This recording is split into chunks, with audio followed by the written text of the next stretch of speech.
nuk është që nuk ka ofertë reale për punë. Punë ka, po jo punë që e don rinia. Edhe që aty është mungesa e dialogut mes rinisë dhe punëdhënësve ose moshave më të vjetra. Nuk ka dialog, është mungesë dialogu edhe nuk i dim problemet të njëri tjetrit. Përshëndetje të dashur miq të Open Mic dhe mirë se po takohemi përsëri në episodin tonë të radhës. Shpresoj shumë që jeni sa më mirë dhe uroj që jeni duke ja kaluar sa më bukur dhe sa më mbar. Do të flasim sot, do të trajtojmë përsëri do të thoja një temë rinore. Kryesisht kjo temë prek më shumë mbase shkollarët e mesëm, maturantat, por njëkohësisht edhe studentët, kryesisht studentët e vitit të parë. Besoj që nga ky përshkrim kuptohet se për çfarë do të flasim. Do të flasim kryesisht për atë procedurë ose për atë proces, do të thoja atë tranzicionin që kalojnë nxënësit, shkollarët e mesëm, kryesisht maturantat, nga statusi të qenurit nxënës, nga statusi të qenurit maturant, duke kaluar në statusin të qenurit tashmë student.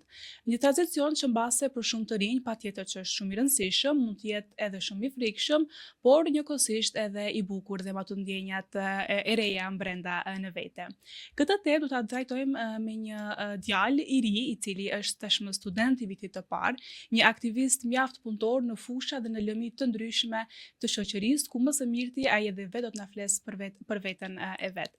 Abat Ramadani, Abat, mirë se na erdhe. Mirë se u gjeta Mirjeta, faleminderit shumë për ftesën. E vlerësoj kohën tënde, duke ditur që tashmë kemi edhe kohën e dal kohën e kollokviumeve, pronimeve, si student i vitit të parë, e vlerësoj shumë që je sot këtu me ne. Patjetër, s'është problem as pak. Abat, fillimisht do doja të të pyes kështu, mund na tregosh si është kjo, do të thënë si ke përjetuar duke u nisur edhe ti nga vetja jote, këtë tranzicionin që kalon nga statusi i qenurit shkollari mesëm, maturant, matura, provimet e maturës, duke kaluar nga qenurit, do të thënë statusi i qenurit student.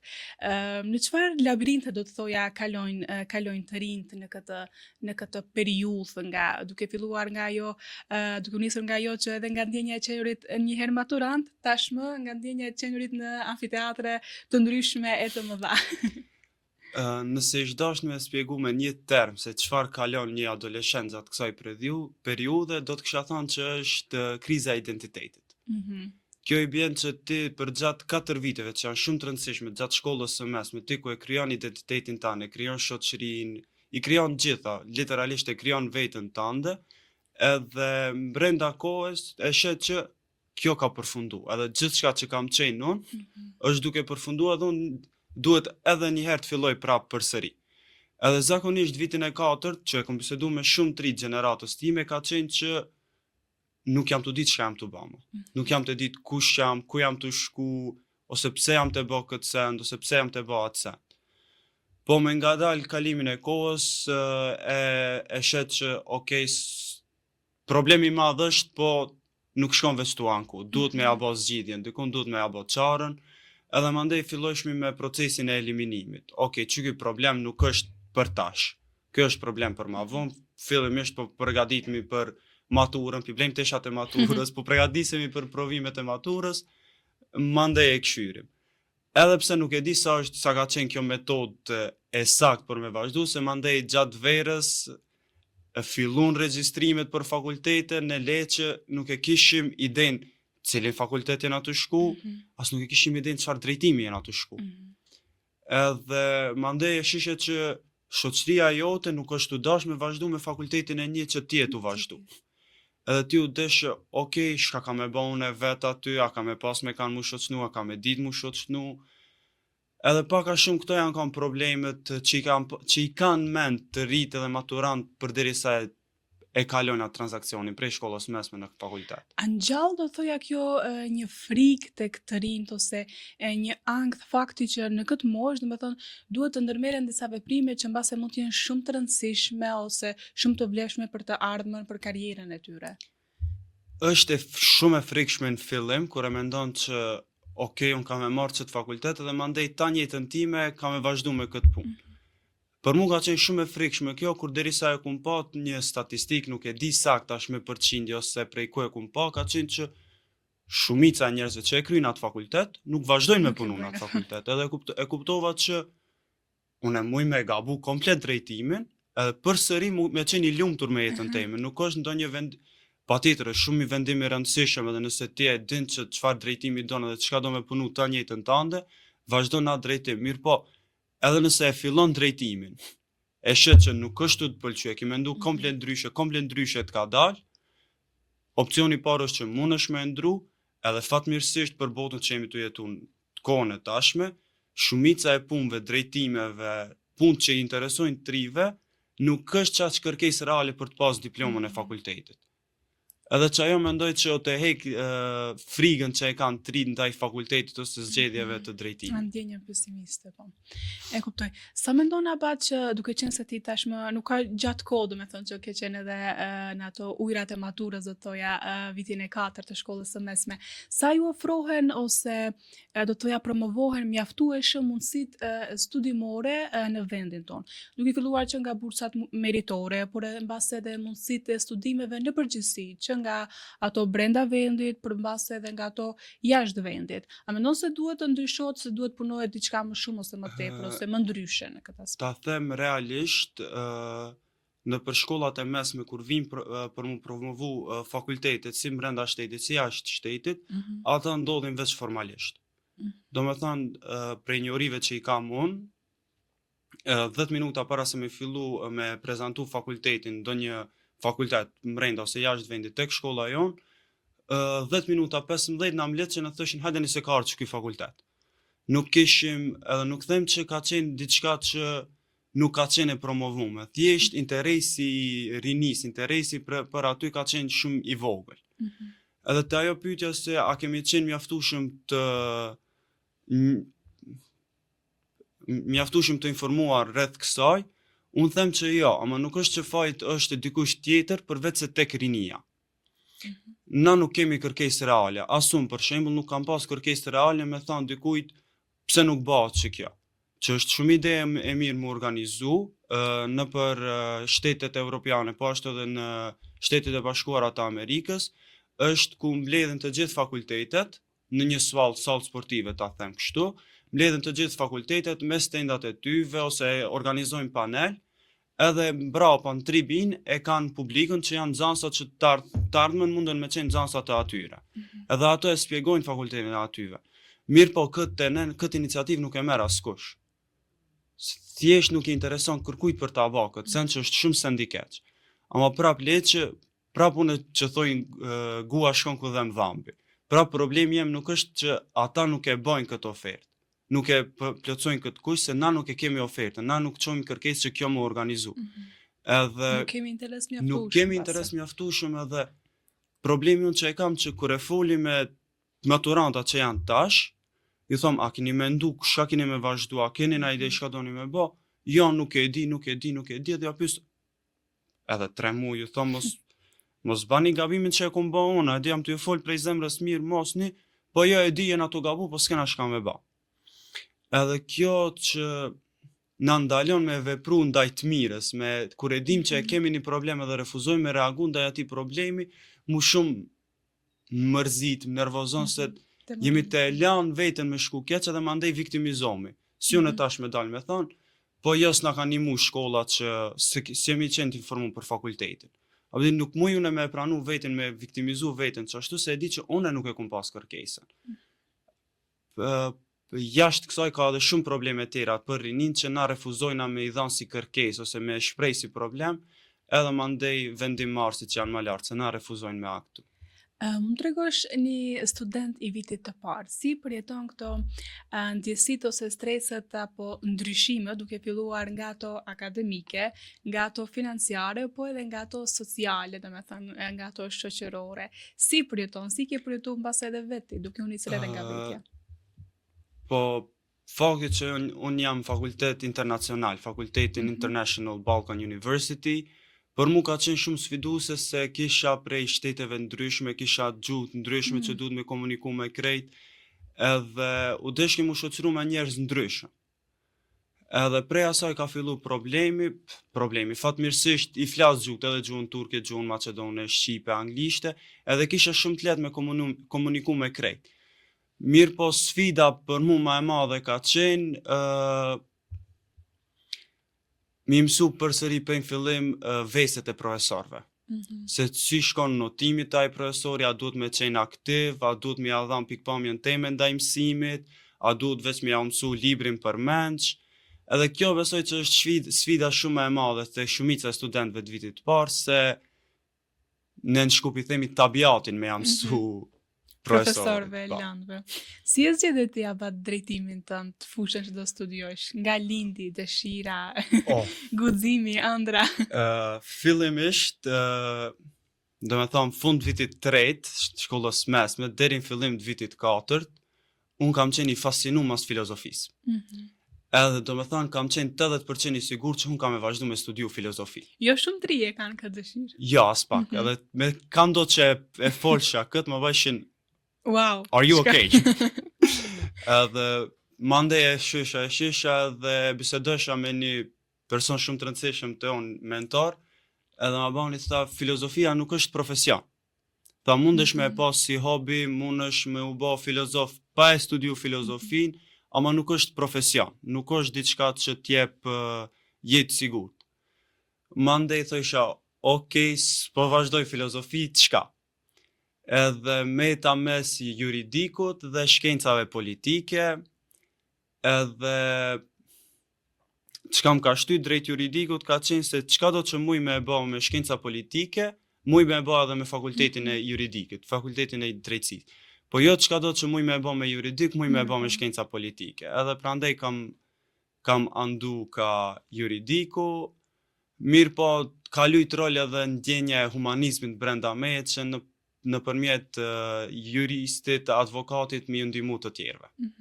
Do ndalem pak te filozofia, më intereson shumë. Ka të lidhje dëshira, pse ke pas një dëshirë kështu të majmë dhe toja për filozofinë? Se e ceka, jo shumë të rinje kanë këtë ide, këtë dëshirë. Gjithçka ka fillu prej vitin e 3 në gjimnaz, e kemi si lanë gjuhën latine. Edhe profesori Besar, që e përshëndes shumë, gjuhët e vdej, kur atë gjuhën latine specifikisht, kur e spjegonte shumë me frym filozofe.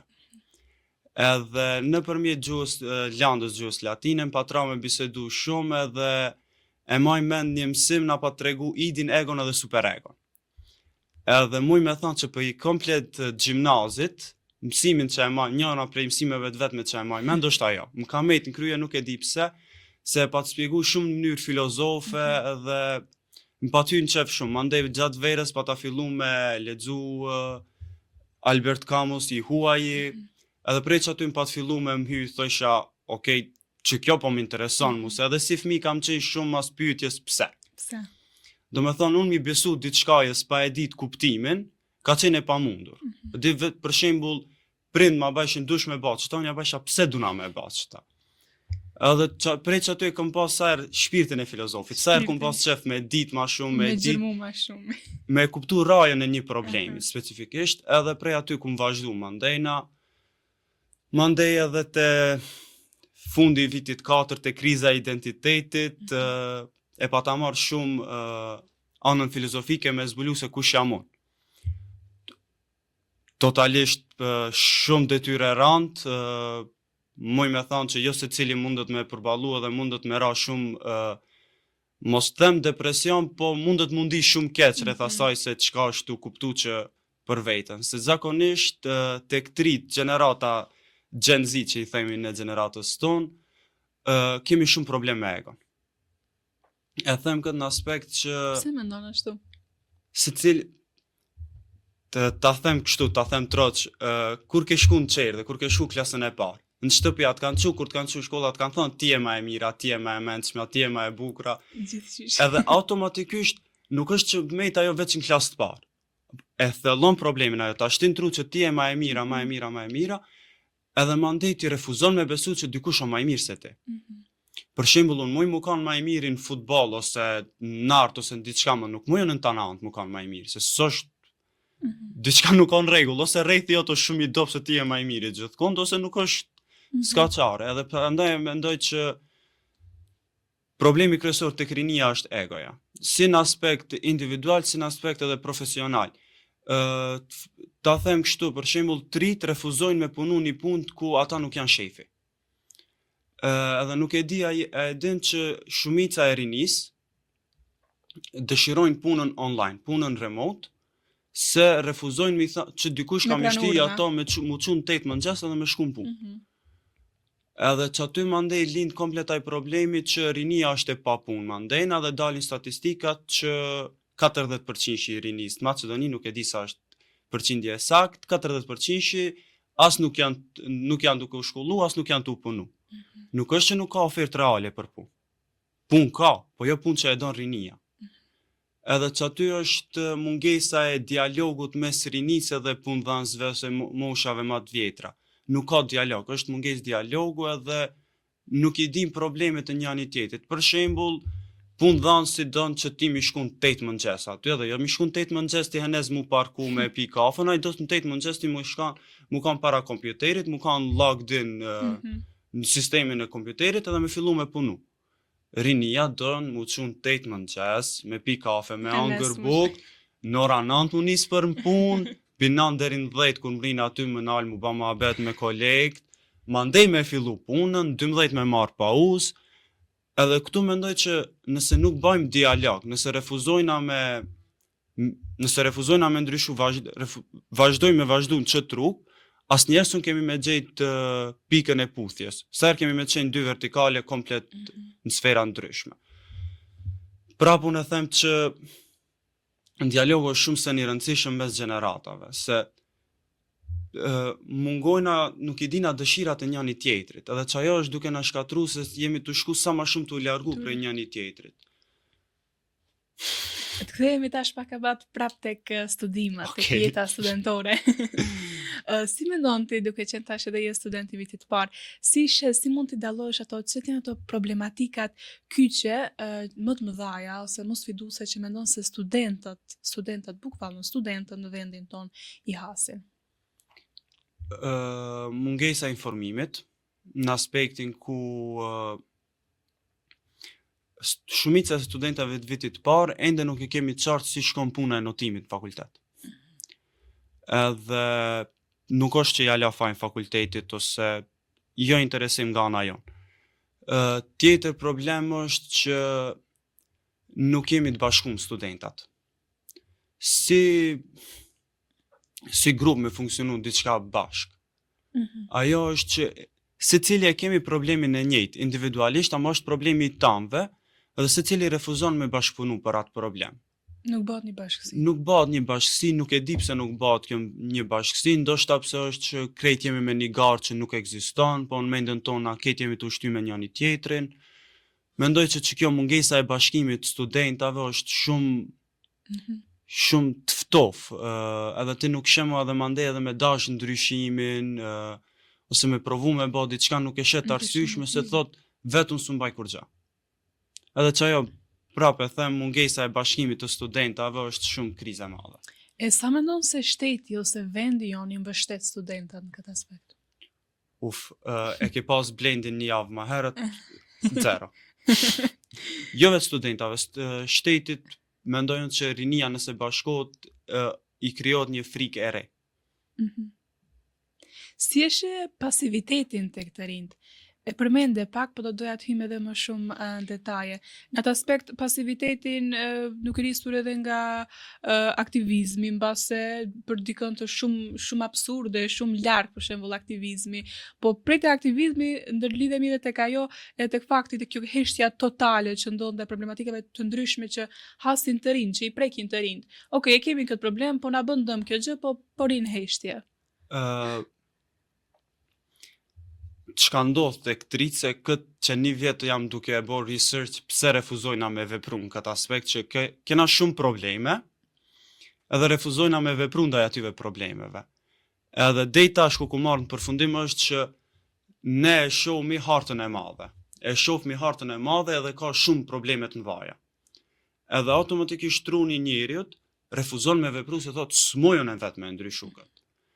Edhe sa herë ju them, okay, we should start small. Duhet me fillu me pak që më janis me ndryshu edhe thosha, ma bashim, po jo s'kena qatë shkona, nuk ndryshon kur gjë. Thosha, ndryshimi vjet qatë nga dal, që nuk kena me vrejt që jena të ndryshu.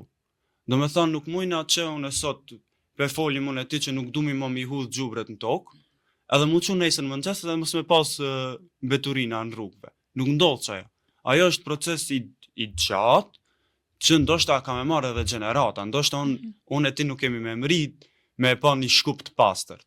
Ama bare me dim që unë e ti e kena bo punën tonë, edhe ndoshta fëmijët e tanë, nipat e tanë kanë me pas një tardhë me këto.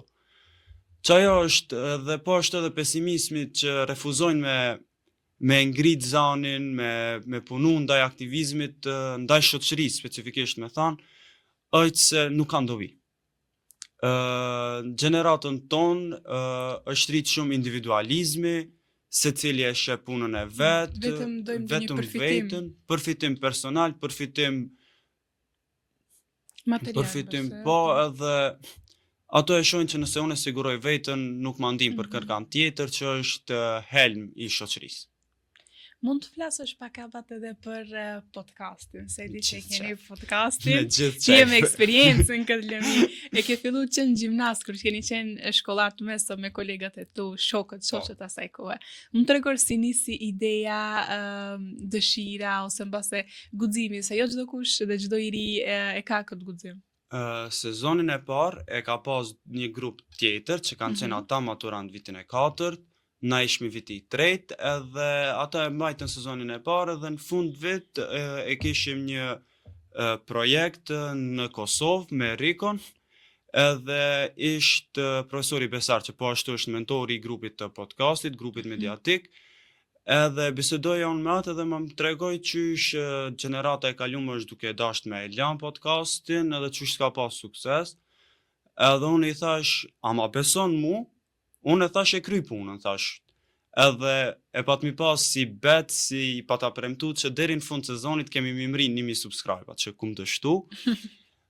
Prej që aty mandej pata fol me Lina Zecirin, që prej në fillimi pata thanë nëse e bajna bashkë, se pa ty nuk mu.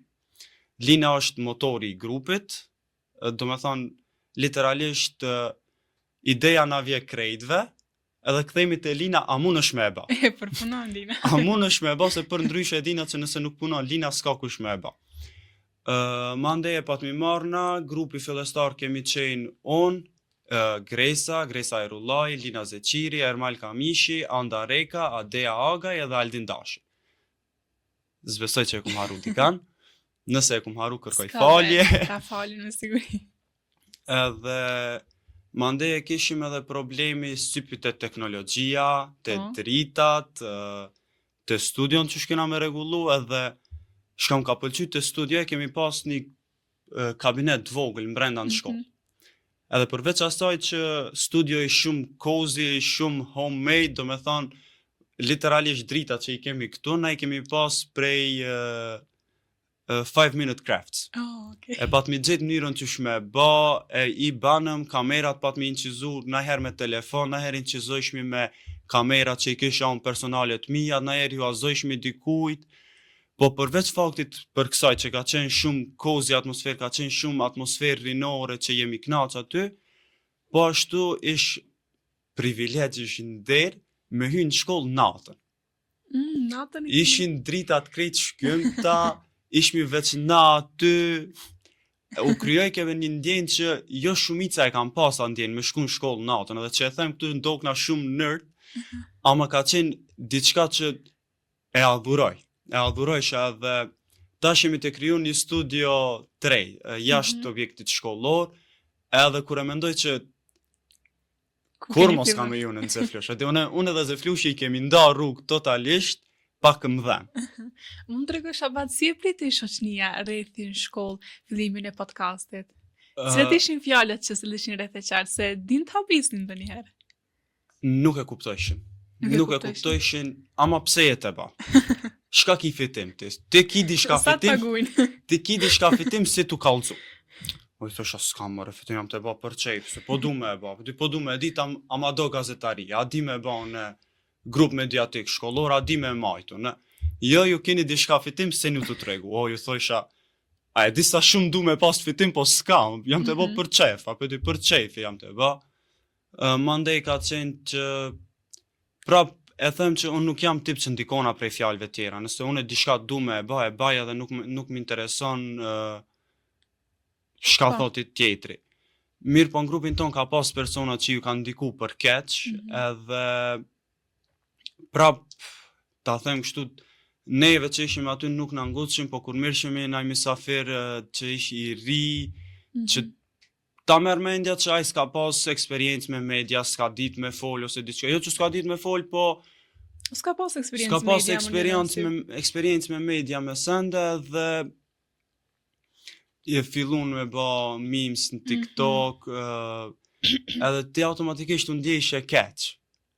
Edhe si isha as me fshi videon, ose mi shkrujt ati, nëse do kallzom që e fshi videon, se e vrit që ala ma shumë, edhe me që mi pozit keq që s'dish mi qka me ba. Në fillim ka pas shumë që na kanë qenë kundër dhe mek veçeni të hup ko, veçeni të ba si kështu, po në fund e kuptun që është sendi mirë se krejt në tjetin ato refuzu me vepru, barem këto janë të provu me ba diqka. A ka pas në një ndalim abat në atë mënyrën se si ke funksionu në podcast, ke mendu ose ke zgjedh për podcastin kur ke qenë zënë në shkollë të mesme, e tash që je student. A ka dhe një ndalim në mënyrën si e shef podcastin dhe çka trajton atë? Grupi kur të më ndëgjon këtë përgjigje nuk ka me qenë një lumtur, po në shkollë të mesme, jam kanë shumë i fascinum ndaj podcastin, ndaj mikrofonit. Kam qenë shumë i dhënë mbas asaj, edhe muj me thonë që vitin e 4 e kum pas prioritet.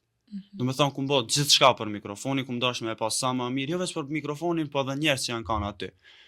Mirë po tash është fillimi i fakultetit edhe duna mu fokusu në vete, është koha provimeve, duna mi marë seriozisht se fillimi i ka vlerë shumë.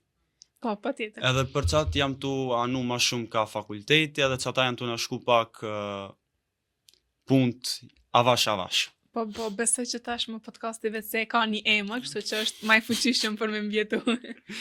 A më trego pak si ndikon futbolli, sporti te këti? Në gjithë këtë stres kështu. Deshta me përmend tek sfida që te pyetja e parë që e banë në mes të kalimit prej shkollës mesme në fakultet, për mu më e vështira ka qenë me mund dërzu ndaj asaj andrës që e kum pas pin 5 vjeçar. Me thanë që, okej, cilën e do ma shumë abat? Futbolin a shkollën, futbolin a arsimin. Edhe e vrejta që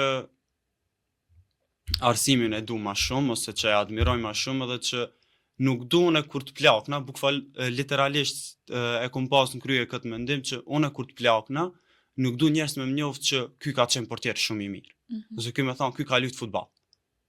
Dësha me mdit njerëzit që ky i ka nimu njerëzve, ka bot mirë për shoqni, ka arrit shumë, edhe e vrejta që nëse fokusona në sport, jo veç për futbolin, po flasmi për tash për krejt sportet, sporti nuk mundesh me pas hobi tjera, në fillimet kur bash profesional, nuk mundesh me pas as një angazhim tjetër.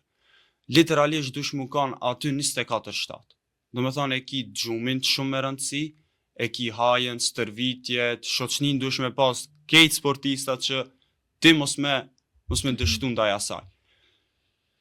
Ndikon shumë, ndikon për të mirë, se seriozisht mendoj që nëse sporti nuk i shkan shoqërin të na, shoqëria i shkan shumë ma keq sa që është tash, nëse është diçka që e ma rinin korniza, është sporti. Për shembull e marrim konkretisht deri në moshën 18 vjeçare, shumica e njerëzve janë aktiv në sport, fitness e tjera, mandej kur e lajnë sportin, këshire çfarë ndryshimi i madh ndodh. Shumica e nxesin cigaren, marrin peshë të madhe, refuzojnë me vepru ndaj gjithçkaje, jetojnë si pasha, mos jetojnë jeta jeme mbaroj. Mirë po këtu du ta dërgoj edhe një mesazh që shkolla e mesme, po ashtu edhe fakulteti, japin shumë pak vlerësi se çka janë të bë student athletes, që i thojnë në Amerikë. Shumica e studentave, nxënësave shkollave të mesme, po ashtu e bojnë edhe sportin edhe shkollën të njëjtën kohë. Edhe ndihma që ju jep te nxënësave ishte shumë e pak e ulë, nxënësave këtyve që u mirëshin me sport. Në aspektin që mungesat kur u deshke mu arsyetu, kërkonin shumë, të banin presion, jo ke mungu ty që të mësim dush me mësu ekstra. Këtu te ne po flas. Edhe që ata mendoj që ka qenë pak problematike edhe mendoj që shumë duhet mu punu në këtë aspekt që mi suportu trit. Mi suportu trit sportista se që aty është shprejsa. Seriozisht që aty është shprejsa edhe jo vetëm shprejsa e shoqënisë, po dhe shprejsa atynve është që shoqëria përreth kam ju ndihmu ative. Se në veti sportisti asgjë s'munët me ba. Këshire se cilin sportist që ka dalë prej Maqedonisë së Veriut, se cili ka pas ndikë të madhe prej rrethit, prej shoqënisë, prej trenerave, prej profesorëve, gjithkush ka qenë ka aj. Aj ka qenë spotlighti, edhe na dhe që si shoqëri po refuzojna me ju ndihmu. Po thojna që une kur jam kanë s'm ka nimu kërkush, pse duna unë me nimu dykujt. Po tamam det, pse s'ka nimu ty si e ba, nimoj dykujt që dikush tjetër të bat. Edhe kjo ka qenë, është, unë mendoj që suporti që i jepet sportistave, studentave është shumë i ulët. Si nga shteti, si nga gjithçka, si nga vetë shoqëria, po ashtu edhe vetë nga njëri tjetri. E ceka dhe më herët, ne trit jemi me një garë që nuk ekziston. Jemi të ushty nërmes vetja, ma nuk e dim asnjani se çfarë loje jemi të luj, çfarë gare është, a 100 metra, a maratona, çka është. Edhe refuzojna mi qelë sytë mi e këpere dhe me thonë që okej, bës jam garë në me këtë njëri, unë jam garë me vetën edhe unë për vetën teme duna me punoj është të punu për vetën. Edhe që ajo kompeticioni po na shti me luftu me njëni tjetrin. Edhe që ajo mendoj që është duke na helmu si shoqëri edhe po refuzojmë me vepru për të mirë. Abet për fund doja të na japish që të gjithë shikuesët që po na ndjekin ndonjë këshill, ndonjë mesazh mbase për gjithë maturantët, por mbase edhe për të rinjt, moshatarët tonët në fakt në përgjithësi. Për maturantët kisha thënë mos u panikoni, gjithçka është kaluese, edhe filloni me mendu për fakultetin se çfarë drejtimi doni të merrni për fakultetin. A për në përgjithësi për rinin, du ta shpërndaj një mesazh që për mua është shumë i rëndësishëm, është një thanje në gjuhën latine për aspera ad astra, në përmjet vështirësive deri tek yjet. Që në kuptim filozofik i bjen që asgjë nuk është e lehtë në këtë botë, edhe për me arritë diçka e mirë dush mi kalu vështirësitë. Edhe që ajo është shumë e rëndësi për neve me e kuptu që vështirësi kemi me pas. Deshtëm as deshtëm na nuk është diçka që na e caktojmë a kemi me pas vështirësi ajo. Po puna është që me sa pesimizëm, me sa optimizëm kemi me kalu vështirësitë. Që ajo është për mua shumë e rëndësishme mos me lut me rolin e viktimës, se është duke na shkatru, me e pranu që okej, kjo është vështirësia, që ta duna me ba dhe ka me ba. Përderisa nuk e pranojmë këtë faktin që kemi me pas vështirësi, kemi me mbet çtu ku jemi. Abel, faleminderit shumë që ishe sot në Open Mic. Faleminderit shumë prej teje Mirjeta. Besoj që ishte bisede këndshme. Herave tjera, patjetër. Besoj që tek ne shifemi. Patjetër që po. Dashur miq, kështu erdhëm edhe në përfundim të kësaj epizode. Shpresoj shumë që t'ju ketë pëlqyer biseda. Ne patjetër që do të takohemi përsëri të njëjtën e ardhshme në të njëjtin orar. Deri atëherë, mirëmbëjtje.